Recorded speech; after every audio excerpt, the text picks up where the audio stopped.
Hi everyone, আজ তোমাদের সাথে ভিন্ন স্বাদের আলুর দমের রেসিপি শেয়ার করছি। প্রথমেই আলুটাকে সিদ্ধ করে খোসা ছাড়িয়ে নিয়েছি। মশলার জন্য নিয়ে নিচ্ছি ধনে গুঁড়ো, জিরে গুঁড়ো, লঙ্কা গুঁড়ো, আর নিয়েছি গোলমরিচ, কিছুটা গোটা গরম মশলা।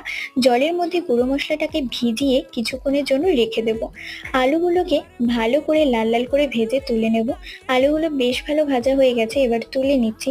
রান্নাটা করতে ওই তেলের মধ্যে দিয়ে দিলাম একটা তেজপাতা, সামান্য একটু জিরে আর একটা শুকনো লঙ্কা, আর দিয়েছিলাম একটা টমেটো। টমেটোটা ভালো সিদ্ধ হয়ে আসলে ভিজিয়ে রাখা মশলাটা দিয়ে ভালো করে একটু কষিয়ে স্বাদ অনুসারে লবণ, পরিমাণ মতো হলুদ দিয়ে আলুগুলোকে ভালো করে মশলার সাথে কষিয়ে নেব।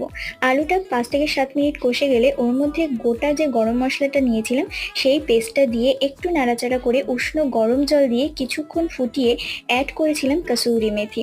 দুর্দান্ত হয়েছিল খেতে, তোমরাও বাড়িতে ট্রাই করতে পারো। এটা যে কোনো নিরামিষ দিনে লুচি, পরোটা কিংবা রাইসের